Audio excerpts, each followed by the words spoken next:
താൻ ഇവൻ കുട്ടിയാന്ന് കരുതി തോറ്റു കൊടുത്തല്ലേ? അതൊന്നുമല്ല, ഞാൻ കഷ്ടപ്പെട്ടുണ്ടാക്കിയ റിസൾട്ടാ. വീടടോ, കൊച്ചുങ്ങൾക്ക് മുമ്പിലൊന്നും തോറ്റു കൊടുത്താൽ എന്താ കുഴപ്പം? അവരെ കോൺഫിഡൻസ് കൊടുത്തില്ലേ? അത് തെറ്റാണ്. തോറ്റു കൊടുത്ത് കുട്ടികളെ ആളാക്കരുത്. തോൽപ്പിച്ച് അവരിൽ ജയിക്കാനുള്ള ടെൻഡൻസി കൂട്ടുക വേണ്ടത്. അതാ മുതിർന്നവർ ചെയ്യേണ്ടത്. ആ പറഞ്ഞതിനോട് എനിക്ക് യോജിപ്പൊന്നുമില്ല. അല്ല, നമ്മൾ ആരാ മക്കളുടെ മുമ്പിൽ തോറ്റു കൊടുക്കാത്തുള്ളത്? താനൊന്ന് പറഞ്ഞേ. അല്ല, ഞാൻ പറഞ്ഞേ ഉള്ളൂ. പണ്ട് നമ്മൾ 10ാം ക്ലാസ്സിൽ പഠിക്കുമ്പോൾ റിസൾട്ടിന്റെ സ്വഭാവം എന്തായിരുന്നു? പകുതിയോളം പേരെ ജയിക്കൂ, പക്ഷെ തോറ്റുവിന് പോലും ഒരു മിനിമം വിവരം ഉണ്ടാവും. പക്ഷെ ഇപ്പോഴത്തെ അവസ്ഥ എന്താ? എല്ലാവരും പാസ്സാവും, എല്ലാവർക്കും ഒരു കൂടെ നിറച്ച് മാർക്കും ഉണ്ടാവും. പക്ഷെ മുന്നോട്ടുള്ള ജീവിതത്തിൽ അവർ പൊരുതാൻ മടിക്കുകയും ചെയ്യും, അവർ തോൽക്കും. അയ്യോ, വിദ്യാഭ്യാസ സമ്പ്രദായത്തെക്കുറിച്ച് അഭിപ്രായം പറയാനുള്ള നോളജ് ഒന്നും എനിക്കില്ല കേട്ടോ. എനിക്കിപ്പോ എന്റെ ഏത് കൂട്ടം ജയിച്ചു, സന്തോഷം. അതെ, എനിക്കിപ്പോ അങ്കിളിന്റെ സൗജന്യമൊന്നും വേണ്ട. അങ്കിൾ ഒരു കാര്യം ചെയ്യ്, ഒന്നും കൂടെ പിടിക്ക്. അമ്മ പറഞ്ഞതുപോലെ ശരിക്കും ഒന്ന് തോപ്പിക്ക്, അപ്പൊ കാണാലോ. വേണ്ടെന്നേ. വേണമെന്നേ?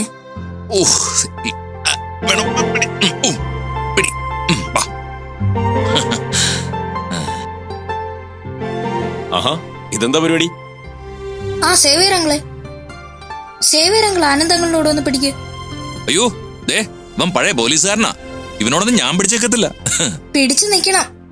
സേവിയറങ്ങളെ ഞാനും റെഡിയമ്മാ. ചേടാ, ഈ നേരം വരെ എന്റെ കൂടെ നിന്നിട്ട് ഇപ്പൊ പുതിയൊരാളെ കിട്ടിയപ്പോ എന്നെ ഒറ്റപ്പെടുത്താണോ?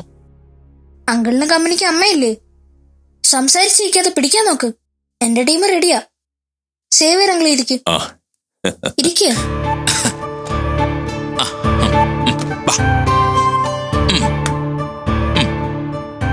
സേവിയറങ്ങളെ, കൂട്ടുകാരനാണെന്ന് വിചാരിച്ച് തോറ്റു കൊടുക്കരുത്. എന്റെ സ്വഭാവം മാറ്റല്ലേ. പഴയ പോലീസുകാരനാണെന്ന് ഞാൻ നോക്കൂല, ഇടിച്ച് ശരിയാക്കി കളയും. ഇപ്പൊ കണ്ടോ, അവന് ജയിക്കാനുള്ള ഇൻട്രസ്റ്റ് കണ്ടോ?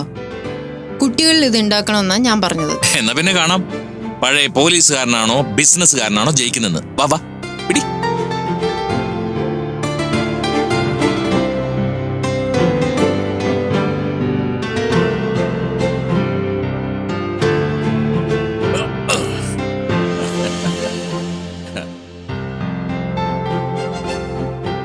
കുഴപ്പമില്ല, ഇത്രയും സമയം ഞാൻ നിന്നോട് പിടിച്ചു നിന്നില്ലേ? എത്ര പിടിച്ചു നിന്നിട്ട് എന്താ, തോറ്റില്ലേ? അതാണ് ഞങ്ങളെ ടീമിന്റെ ശക്തി. ഓക്കേ, മൈഥിലി എപ്പോഴാ വന്നേ? ഞങ്ങൾ വന്നിട്ട് കുറച്ചു നേരമായി. എന്തായാലും സേവിയർ വന്നത് നന്നായി. കാര്യങ്ങളൊക്കെ കഴിഞ്ഞിട്ട് ഒന്ന് കാണാൻ പറ്റില്ല എന്നുള്ളൊരു സങ്കടം ഉണ്ടായിരുന്നു. അതിനെന്താ, ഇവൻ ഇവിടെ ഉണ്ടെങ്കിൽ ഇടയ്ക്ക് ഇതുപോലെ പൊട്ടിമുളയ്ക്കും. സേവർ സാറ് ഭക്ഷണം കഴിച്ചിട്ടേ പോകാവൂ. ഇന്നത്തെ പാചകം മൈഥിലി മേഡത്തിന്റെ വകയാ. ആണോ? അത് സന്തോഷമുള്ള കാര്യമാ. അങ്ങനെ നമുക്കും ഒരു വീട്ടുകാരിയായി അല്ലേ ആനന്ദേ?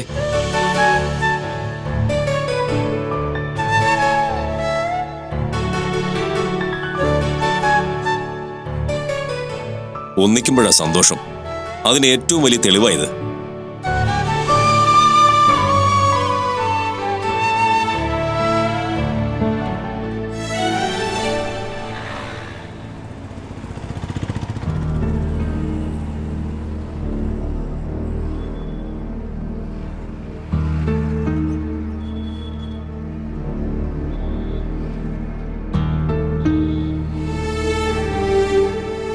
ആവണി, എന്താടോ വലിയ സെലിബ്രിറ്റിയൊക്കെ ആയപ്പോ ഒട്ടും പരിചയമില്ലാതായോ? സെലിബ്രിറ്റിയോ? പിന്നല്ലാതെ, വിവാദം ഉണ്ടാക്കുന്നവരും വിവാദം ഉണ്ടാവുന്നവരുമാണ് ഇക്കാലത്തെ സെലിബ്രിറ്റി. അങ്ങനെ നോക്കിയാ ഇത്രയും വലിയ വിഷയം കഴിഞ്ഞ താൻ വലിയൊരു സെലിബ്രിറ്റി അല്ലേ? കളിയാക്കുന്നവർക്ക് കൊള്ളാം, അതിനകത്തു നിന്ന് അനുഭവിച്ചവർക്ക് അത്ര നന്നാവണമെന്നൊന്നുമില്ല. സന്തോഷം. ഇനിയിപ്പോ സ്ഥിരമായിട്ട് ക്ലാസ്സിലൊക്കെ പോവോ, അതോ രാഹുലിന്റെ ആളുകളെ പേടിച്ച്? എനിക്കിങ്ങനെ പേടിയൊന്നുമില്ല. ഒരു കാര്യം മനസ്സിൽ ഉറപ്പിച്ചിട്ടുണ്ട്. അതെന്താ? അവൻ എന്തായാലും അടങ്ങിയൊരുങ്ങിയിരിക്കില്ല, എന്തെങ്കിലും രീതിയിൽ പ്രതികരിക്കും. അങ്ങനെ ഉണ്ടായാൽ നേരിടാൻ തന്നെ എന്റെ തീരുമാനം. എങ്ങനെ നേരിടും? അവന്റെ കണക്കില് ഞാനും യാമിയും ഒന്നിനും കഴിയില്ലാത്ത വെറും പെണ്ണുങ്ങളായിരിക്കും. എന്നിട്ടും ഞങ്ങള് തലക്കടിച്ച അടിക്ക് അവൻ താഴെ വീണു, ചത്തതുപോലെ കിടന്നു. അത്രേ ഉള്ളൂ. ഇനി എന്തിനെങ്കിലും ശ്രമിച്ച കൈ കിട്ടുന്ന എന്താണോ അത് വെച്ച് കൊടുക്കും. കൊള്ളാം. ഒരു വിഷയത്തിൽ നിന്ന് രക്ഷപ്പെട്ടു എന്ന് കരുതി പെട്ടെന്നങ്ങനെ വിപ്ലവകാരിയൊന്നും ആവാൻ നിൽക്കണ്ട. പെണ്ണുങ്ങൾ ആയുധം എടുത്തുകൂടാന്ന് നിരുത്സാഹപ്പെടുത്തുകയൊന്നുമല്ല. വൃത്തിയുള്ള ശത്രുക്കളാണെങ്കിൽ നേരിടുന്നത് ഒരു രസമാണ്. ഇവന്മാര് വൃത്തികെട്ടവന്മാരാ. മുഴുവൻ സമയവും മയക്കുമരുന്നിന് അടിമകളും. അവരെ സംബന്ധിച്ചിടത്തോളം ഒരാളോടും ഒരു സെന്റിമെന്റ്സും ഉണ്ടാവില്ല. രക്തം കാണുക, വയലൻസ് ഉണ്ടാക്കുക, അതൊക്കെ തന്നെയാണ് അവന്മാരുടെ ലക്ഷ്യവും. സോ ഒരു പൊടിക്കങ്ങ് അടങ്ങ്. സാറിന് ഇപ്പൊ എന്നെ പേടിയുണ്ടോ? എന്ത് പേടി? താൻ തലക്കടിക്കുന്നാണോ? അതല്ല, ഞാൻ വലിയ ശല്യമായിരുന്നല്ലോ. എടോ, ഈ ശല്യം എന്ന് പറയുന്നത് എന്താ? നമുക്ക് പറഞ്ഞൊതുക്കാൻ പറ്റാത്തതാകുമ്പോഴാ ഒരു കാര്യത്തിനെ ശല്യമെന്ന് പറയാൻ പറ്റൂ. തൻ്റെ കാര്യം അങ്ങനെയല്ലല്ലോ. എനിക്ക് തന്നെ പറഞ്ഞൊതുക്കാലോ. കാര്യങ്ങൾ പറഞ്ഞാൽ മനസ്സിലാവുന്ന വിവരം തനിക്കുണ്ടല്ലോ. പിന്നെന്താ പ്രശ്നം? അപ്പനോട് വഴക്കില്ല? ഞാൻ തൻ്റെ അധ്യാപകനും താൻ എൻ്റെ സ്റ്റുഡൻറ്റുമാണ്. അല്ലാതെ പണ്ടത്തെ 7ാം ക്ലാസ്സിലല്ല നമ്മൾ പിണക്കം ഉണ്ടാവാനും അത് കഴിഞ്ഞ് കൂട്ടുകൂടാനും ഒക്കെ. വീട്ടില് എല്ലാവർക്കും സുഖം തന്നെയല്ലേ? ആ, സുഖാണ്. അമ്മ വല്ലാതെ പേടിച്ചു കാണും ഈ പ്രശ്നങ്ങളൊക്കെ ഉണ്ടായപ്പോ അല്ലേ? പിന്നില്ലേ, അമ്മയ്ക്ക് പിന്നെ എന്തേലും കേട്ടാ എന്റെ പഠിത്തം അവസാനിപ്പിക്കുക, എന്നെ കൂടെ കൊണ്ടുപോവാ എന്നതാണ്. അതിന് ശ്രമിക്കുകയും ചെയ്തു. ചേച്ചിയും ചേട്ടനും വിട്ടില്ല. അമ്മമാരങ്ങനാടോ? ആ പേടിയും സ്നേഹവും വാത്സല്യവും ഒക്കെ ചേരുമ്പോഴാണല്ലോ അമ്മ എന്ന് വിളിക്കുന്നത്. പക്ഷേ രസമാണ്. എത്ര ശാസിച്ചാലും ശുണ്ടി പിടിച്ചാലും അതിനൊരു മധുരം ഉണ്ടാവും. എന്നാ താൻ പൊയ്ക്കോ. ഞാനിനി വീട്ടിലേക്ക് വരുന്നത് കൊണ്ട് കുഴപ്പമുണ്ടോ? വീടിന്റെ ഉമ്മറത്ത് പ്രത്യേകിച്ച് ബോർഡൊന്നുമില്ല, ആർക്കും വിലക്കുമില്ല. ഓ, പറഞ്ഞത് മനസ്സിലായി. മറ്റുള്ളവർ വരുന്നത് പോലെയാണെങ്കിൽ വരാം, ഇല്ലെങ്കിൽ വേണ്ടാന്നല്ലേ? ഇതാ ഞാൻ പറഞ്ഞത്. കാര്യങ്ങൾ മനസ്സിലാക്കാനുള്ള തൻ്റെ ഈ മിടുക്ക്. അതുകൊണ്ടാണ് ഞാൻ തന്നെ ഒരു ശല്യമായിട്ട് കാണാത്തത്. കുറച്ച് ദിവസമായിട്ട് പഠിപ്പിൽ നല്ല വീഴ്ചയാണല്ലോ. അതൊക്കെ ഒന്ന് കവർ ചെയ്യണം. കുറച്ച് ഹാർഡ് വർക്ക് ചെയ്താൽ മതി. ഇനി പഠിപ്പിന്റെ കാര്യത്തിൽ കൂടി സാറിന്റെ മുമ്പിൽ ദുഷ്പേര് വാങ്ങിച്ചു വെക്കാൻ വയ്യ. അതുകൊണ്ട് ചെയ്യാം. എനിക്ക് വേണ്ടി ചെയ്യണ്ട, തനിക്ക് വേണ്ടി ചെയ്താൽ മതി. താൻ ചെല്ല്.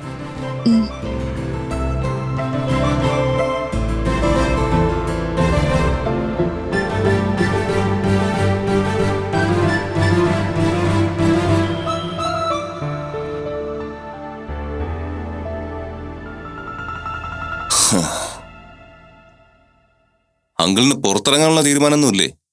ഏതു നേരം ഇതിനകത്ത് അടച്ചുപൂട്ടിയിരിക്കുന്ന എങ്ങനെയാ? എന്റെ ഇപ്പോഴത്തെ അവസ്ഥയിൽ ജയിൽവാസമെന്നോ ഒന്നുകൂടെ നന്നായിട്ട് അജ്ഞാതവാസമെന്നോ വേണമെങ്കിൽ വിളിക്കാം. ആരെയും കാണാൻ വയ്യ രാഹുൽ.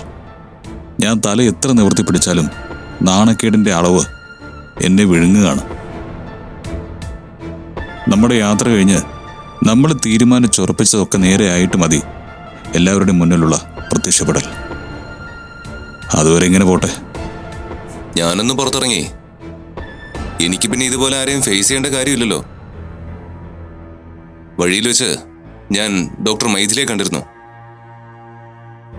നേരിട്ട് കണ്ടില്ല, എന്റെ മുന്നിലൂടെ പാസ് ചെയ്തു. ഡോക്ടർ മൈഥിലി മുഴുവൻ സമയം അയാളുടെ വീട്ടിലാണല്ലോ, ആനന്ദ് മഹേശ്വറിന്റെ. അയാൾക്കിപ്പോ അവരുടെ മനസ്സിൽ വല്ലാത്തൊരു സ്ഥാനമുണ്ട്, അങ്കിളിന്റെ മക്കളുടെ മനസ്സിലും. രാഹുലെ, വേറെ ഒന്നും തനിക്ക് പറയാനില്ലേ? അല്ല, ഞാൻ ഈ പറയുന്ന കാര്യങ്ങള് അങ്കിളിനെ വേദനിപ്പിക്കുന്നുണ്ടോ? ഉണ്ടെങ്കിൽ അതിന്റെ ഒരു അംശം വേദന എനിക്കും തോന്നുന്നുണ്ട്. എന്റെ കൂടെ നിൽക്കുന്ന ഒരു മനുഷ്യൻ പരിപൂർണമായും തോറ്റ് ഇല്ലാതാവുന്നതിൽ ഒരുപക്ഷെ നമ്മൾ പോയി തിരിച്ചു വരുന്നതിനിടയ്ക്ക് അവര് തമ്മിൽ ഒരുമിക്കാൻ ഒരു തീരുമാനമെടുത്താൽ? ഏയ്, മൈഥിലി അങ്ങനെയൊന്നും ചിന്തിക്കില്ല. ഭാര്യ ഉപേക്ഷിച്ചാലും വിശ്വാസത്തിന് കുറവൊന്നുമില്ല. അവരുടെ മനസ്സില് അങ്കിളിനോട് പ്രതികാരം ഉണ്ടാവില്ലേ? സാധാരണ ഞങ്ങളുടെ ഏജ് ഗ്രൂപ്പിലുള്ള പെണ്ണുങ്ങൾ ബ്രേക്കപ്പ് ആയാൽ വിത്തിൻ മിനിറ്റ്സ് കൂടുതൽ യോഗ്യതയുള്ള ഒരാളെ കണ്ടുപിടിക്കും. ഡോക്ടർ മൈഥിലിയും ചിലപ്പോ അങ്കിളിനെ ഞെട്ടിക്കും. പ്ലീസ്, നമുക്ക് ഈ വിഷയം ഇവിടെ വെച്ച് അവസാനിപ്പിക്കാം. ഒട്ടും സഹിക്കുന്നില്ലല്ലേ പറയുന്നത് കേട്ടിട്ട്? ഇല്ല, എന്നേക്കാൾ ഒരു ബെറ്റർ ചോയ്സിനെ ഡോക്ടർ മൈഥിലി തിരയുന്നതോ സ്വന്തമാക്കുന്നതോ എനിക്ക് സഹിക്കില്ല. ഞാൻ അവളെ വലിച്ചെറിഞ്ഞിട്ടുണ്ടെങ്കിൽ അത് പെരുവഴിയിൽ വലിച്ചെറിയേണ്ട വേസ്റ്റ് പോലെ അവിടെ കിടക്കും. അവളെ തൊടാൻ ആരെങ്കിലുമൊക്കെ കൈ നീട്ടിയ ആ കൈ പൊള്ളും.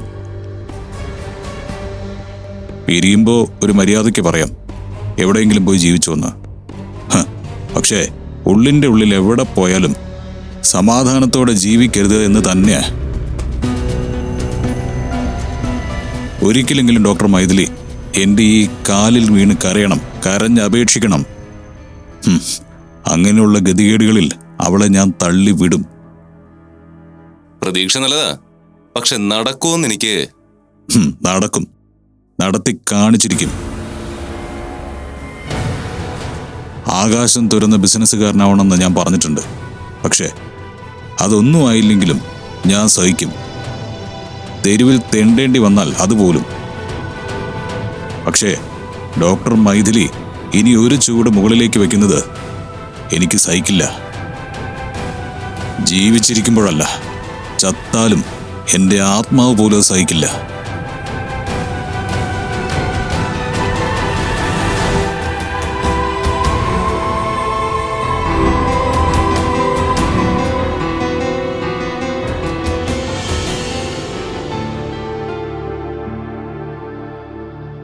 സേവർ സാറേ, ഭക്ഷണം എങ്ങനെയുണ്ട്? ഉഗ്രൻ. മൈഥിലി, ഇനി ഇടയ്ക്കിടയ്ക്ക് എന്നെ കൊണ്ട് തനിക്ക് ചെറിയ ബുദ്ധിമുട്ടുണ്ടാവും. എനിക്കെന്ത് ബുദ്ധിമുട്ട്? ഒന്നുകിൽ ഞാനിവിടെ വരുമ്പോ താൻ വന്ന് ഭക്ഷണം ഉണ്ടാക്കേണ്ടി വരും, അല്ല ഇനി വിശപ്പ് കൂടുതലായാല് ഞാൻ അങ്ങോട്ട് വരും. ഒരു നേരത്തെ ഭക്ഷണം കരുതിക്കോളൂ. അതിനെന്താ, സന്തോഷമുള്ള കാര്യമല്ലേ? അല്ലെങ്കിൽ തന്നെ സേവിയറിനൊന്ന് കാണുന്ന അമ്മ പറയുന്നുണ്ടായിരുന്നു. സൗകര്യം പോലെ ഇറങ്ങ. അല്ല, ഒരു ദിവസം നോക്കി വിളിച്ച് പറഞ്ഞിട്ട് ഞങ്ങൾ രണ്ടുപേരും കൂടി അങ്ങ് വരാം. ആന്നൊരു സദ്യ എന്നെ ഒരുക്കിക്കോ. അതെ അതെ, അതാ അതിന്റെ ഒരു രീതി. ഞങ്ങൾ അതിഥികളായി തന്നെ അങ്ങ് വന്നേക്കാം.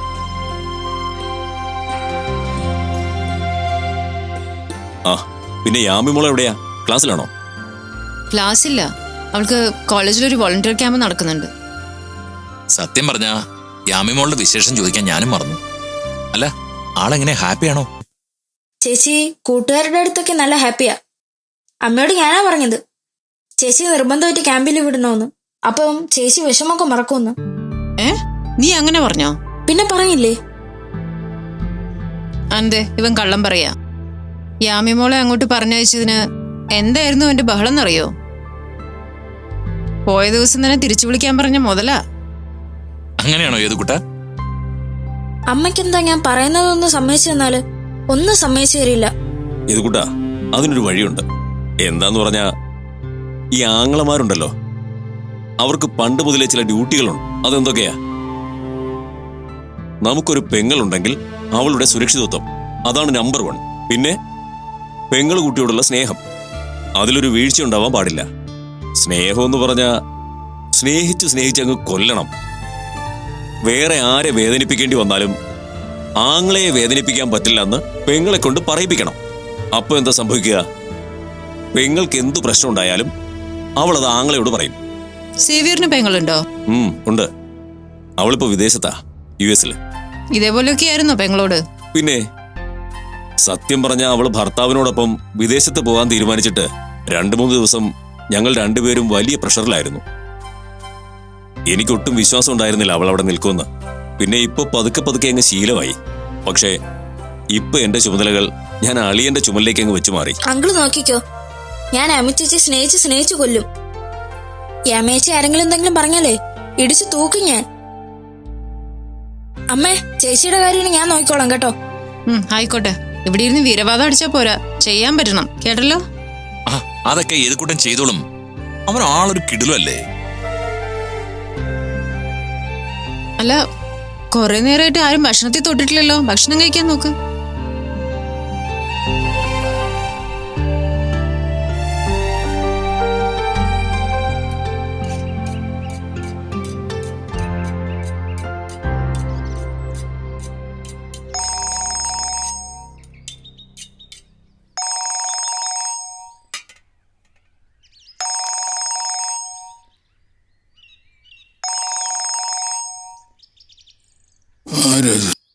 ഹലോ, ആരാ?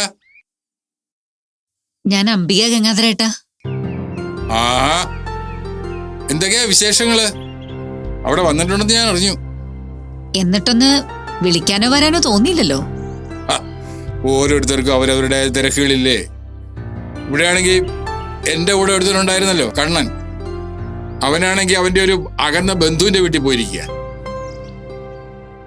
എന്ന് വെച്ചാൽ അവനായി തുടങ്ങി വെച്ച ചില കൃഷിപ്പണികളുണ്ട്, അത് എന്റെ തലയിൽ പെട്ടു. അതും കൊള്ളാം. ആ എന്തായി ജഗന്നാഥന്റെ അവസ്ഥ? ഇന്നാള് ഗംഗാധരേട്ടൻ വിളിച്ചപ്പോ മൂപ്പര് എന്നെ പറഞ്ഞില്ലേ, എല്ലാത്തിനോടും പൊരുത്തപ്പെടാൻ ശ്രമിച്ചുകൊണ്ടിരിക്കുക. ആ കുറച്ച് പ്രായം ചെല്ലുമ്പോ എല്ലാരെയും തേടി എന്തെങ്കിലും കാത്തിരിക്കുന്നുണ്ടാവും. ഗംഗാധരേട്ടൻ ഇങ്ങോട്ട് എങ്ങനെ വരുന്നുണ്ടോ? ചോദ്യത്തിൽ എന്തോ ഒരു അത്യാവശ്യം ഉള്ളതുപോലെ ഉണ്ടല്ലോ, എന്താ കാര്യം?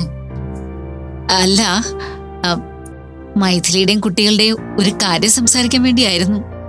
അത് ഫോണിൽ സംസാരിച്ചാൽ ശരിയാവില്ല. ഇപ്പൊ വിളിച്ചതുകൊണ്ടല്ല, എന്തായാലും ഞാൻ അങ്ങോട്ട് വരാനിരിക്കുകയായിരുന്നു. മൈഥിലിയുടെ അമ്മയുടെ ശ്രാദ്ധമാ. ഇത്തവണ മൈഥിലിയും കൂടെ ഉണ്ടാവണമെന്ന് ഞാൻ അവരോട് പറഞ്ഞിരുന്നു. ഉണ്ടാവുമെന്നുള്ള ഉറപ്പ് പറയുകയും ചെയ്തു. എന്നാലും വന്ന് വിളിക്കുക എന്ന് പറയുന്ന ഒരു ചടങ്ങാണല്ലോ. നന്നായി. എന്നാ ഞാൻ ഗംഗാധരേട്ടൻ വരുമ്പോ പറയാം. അല്ല അംബികെ, ഗൗരവമുള്ള എന്തെങ്കിലും കാര്യമാണോ? വേറൊന്നും കൊണ്ടല്ല, മൈഥിലിയുടെ അടുത്തുനിന്ന് ഒരാൾ വിളിക്കുമ്പോ നല്ല വർത്തമാനങ്ങളൊന്നും അധികം കേൾക്കാറില്ല, അതുകൊണ്ട് ചോദിച്ചതാ. ഇപ്പൊ തൽക്കാലം കുഴപ്പമൊന്നുമില്ല. എനിക്ക് പറയാനുള്ളതാണെങ്കിൽ അല്പ സന്തോഷമുള്ള കാര്യമാ. അതുകൊണ്ട് ധൈര്യമായിട്ട് ഗംഗാധരേട്ടന് വരാം. അതെ, കാര്യം എന്താണെന്ന് അറിയാനുള്ളൊരു വ്യഗ്രത കൊണ്ടാണെന്ന് കൂട്ടിയോ? അല്ല, ഒരു സൂചനയെങ്കിലും ഒന്ന് പറഞ്ഞിട്ടാലേ. അവൾ എന്റെ മോളല്ലേ ഗംഗാധരേട്ടാ, അവൾക്ക് നന്മ വരുന്ന ഒരു കാര്യമാണെന്ന് ഞാൻ പറഞ്ഞല്ലോ. അത് നമ്മൾ രണ്ടുപേരും കൂടി ഒന്ന് ചിന്തിച്ചിട്ട് വേണം വേറെ ആരോടെങ്കിലും ഒന്ന് പറയാൻ. ഇങ്ങനെ പറഞ്ഞു കേൾക്കുമ്പോ എന്തോ മനസ്സിൽ തോന്നുന്നുണ്ട്. വരാനൊരു കാരണം കൂടിയായല്ലോ. ആ ഇന്ന് വരുന്നു നാളെ വരുന്നു അവളോട് പറയാൻ നിൽക്കണ്ട, സൗകര്യമായിട്ട് ഞാൻ ഇറങ്ങിക്കോളാം. ആയിക്കോട്ടെ. എന്നിട്ട് മൈഥിലിയും മക്കളും ഗംഗാധരേട്ടന്റെ അടുത്തേക്ക് വരുമ്പോ എനിക്ക് തിരിച്ച് വീട്ടിലേക്ക് പോവുകയും ചെയ്യാം. അല്ല, അതെന്തിനാ അങ്ങനെ ഒരു നിർബന്ധം പിടിക്കുന്നേ? അവര് വരുമ്പോ താൻ കൂടി ഇങ്ങോട്ട് പോരെ? ഈ ചടങ്ങൊക്കെ കഴിഞ്ഞ് ഇതുവഴി അങ്ങ് പോവാം. വേണ്ട, അവിടുന്ന് മാറി നിൽക്കാൻ എനിക്ക് മനസ്സുണ്ടായിട്ടല്ല, അദ്ദേഹം തന്നെ നിർബന്ധിച്ച് പറഞ്ഞയക്കുന്നതാ മോളുടെ അടുത്തേക്ക്. ഇപ്പൊ കുറച്ചു ദിവസമായില്ലേ, ഇനി എനിക്ക് പോണം. ആയിക്കോട്ടെ, എന്നാ താൻ ഫോൺ വെച്ചോ, എന്റെ കൃഷികളൊക്കെ എന്നെ കാത്തിരിക്കുന്നുണ്ട്. ആ വരവ് മറക്കണ്ട കേട്ടോ. ഇനി വരാതിരിക്കാൻ പറ്റുമോ? എന്റെ മോക്ക് അല്പം സന്തോഷമുള്ള ഒരു കാര്യം ഒരാൾ പറയാന്ന് വെച്ചാ എല്ലാം മുടക്കിയിട്ട് ഞാൻ അങ്ങോട്ട് വരുമല്ലോ. അപ്പൊ ശരി അമ്പിയേ. ശരി.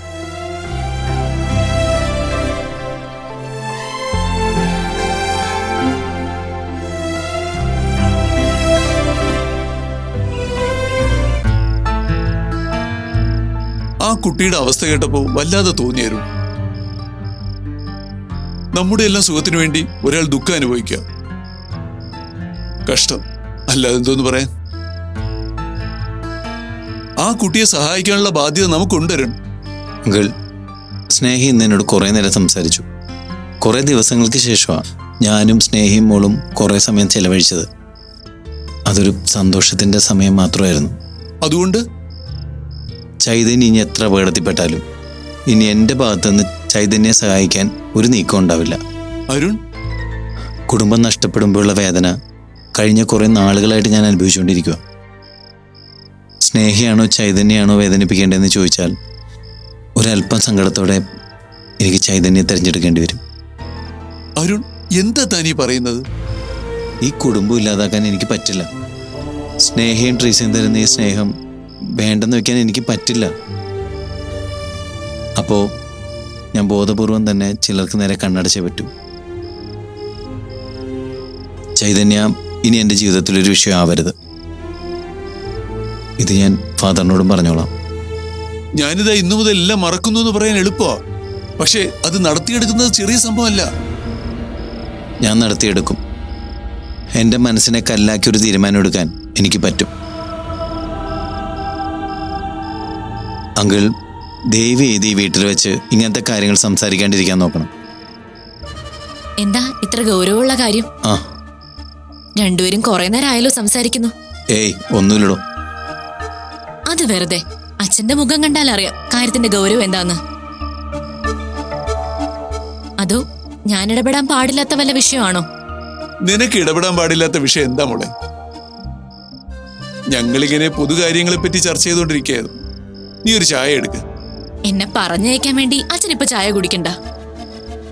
എന്താ അമ്മേ? എനിക്കറിയില്ല മോളെ. അപ്പൂപ്പനും അച്ഛനും കൂടി എന്തോ രഹസ്യം പറയായിരുന്നു. അമ്മ വന്നപ്പോ നിർത്തി. എന്താ അച്ഛാ? അമ്മ വെറുതെ പറയാ മോളെ. അപ്പൂപ്പനും അച്ഛനും എന്ത് രഹസ്യമുള്ളത്? അപ്പൂപ്പന് എന്ത് പറ്റി? എന്താ ചിരിക്കാത്ത? അമ്മ വഴക്ക് പറഞ്ഞോ? അങ്ങനെ നിന്റെ അമ്മ വഴക്കു പറഞ്ഞാലേ നിന്റെ അമ്മയെ ഞാൻ ശരിയാക്കി കളയും. അപ്പൊ കുഴപ്പമൊന്നുമില്ല അല്ലേ? എന്നാ നമുക്കിപ്പോ ഹൈഡ് ആൻഡ് സീക്ക് കളിച്ചാലോ? അപ്പൂപ്പന് ഇപ്പൊ വരാം, വന്നിട്ട് നമുക്ക് കളിക്കാം.